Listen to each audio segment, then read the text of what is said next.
Próxima pergunta, professora, é do Pedro Duran. Por favor, Pedro. Bom dia, professor. Obrigado pela conversa. Sempre que você entra para conversar com a gente, eu fico bastante impressionado com a tua biblioteca elegante aí ao fundo. Eu queria te fazer perguntas sobre dois aspectos, professor, que são, para mim, muito importantes nesse debate. O primeiro deles é em relação à impessoalidade do ato de um magistrado.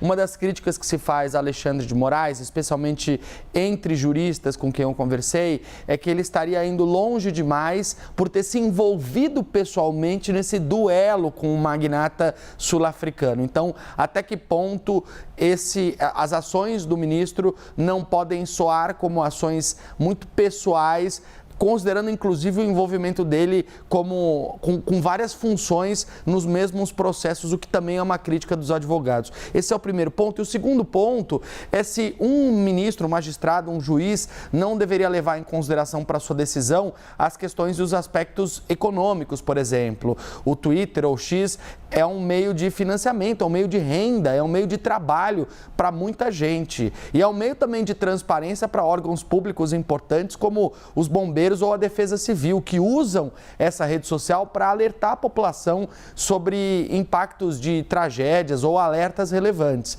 Então, são esses dois aspectos, a questão da impessoalidade e também a questão econômica e da transparência. Pedro, são também questões fundamentais. Bom dia também para você. Note que nós temos um problema. O Supremo Tribunal Federal é um tribunal de apenas 11 juízes e como muito tem se concentrado no campo do que nós chamamos em direito constitucional de competências originárias do Supremo Tribunal Federal, o que isso significa? Competências que não são decorrência de recursos que chegam à Suprema Corte, mas competências para processos que já se instauram na própria Suprema Corte.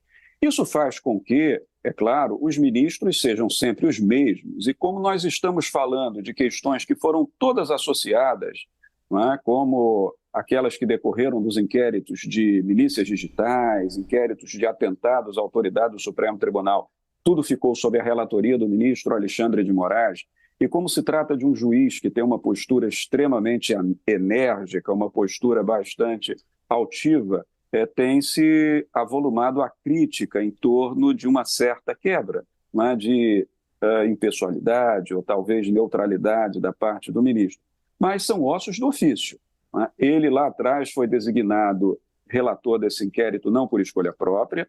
Recorda-se que os inquéritos iniciais que foram instaurados foram por determinação dele a partir de uma designação feita pelo ministro Dias Toffoli, que era o presidente do Supremo Tribunal Federal à época, e a partir daí toda a concentração de atos processuais girou em torno do ministro Alexandre de Moraes. Isso é alguma coisa que esteve dentro do princípio do juiz natural, da distribuição de feitos para aquele juiz de acordo com a legislação, afinal de contas, não é?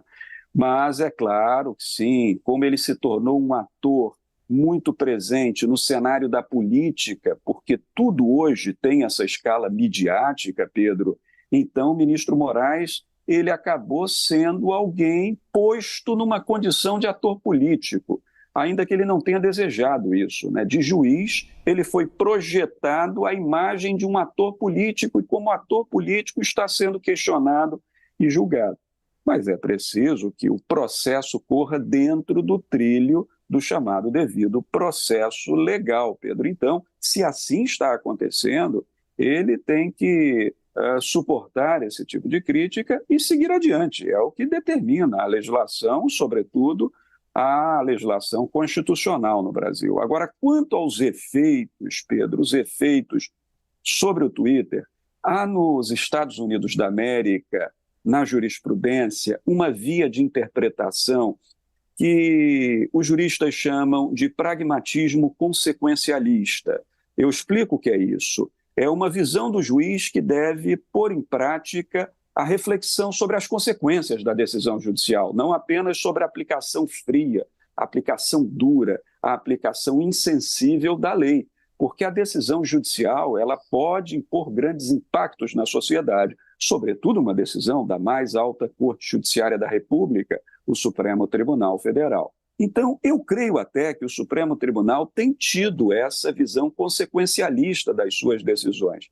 A questão é que quando ele pensa de forma muito consequencialista, ele é considerado ativista. E, de fato, aqui o impacto sobre o Twitter não é um impacto sobre a rede social de um multibilionário, é um impacto sobre pessoas que dependem dessa rede social. E aqui, Pedro, se você me permitir, eu vou um pouquinho além para concluir a resposta ao seu questionamento. É que como houve um redirecionamento, possível redirecionamento para a Starlink Holding, para que essa empresa, que essa sim, tem ativos financeiros no Brasil, tem contas bancárias, tem patrimônio, para que essa empresa responda e satisfaça os créditos decorrentes das multas impostas, eu aqui nas minhas modestas reflexões fico preocupado, Pedro. Consultava eu um grande especialista em tecnologia ontem que me falava sobre isso.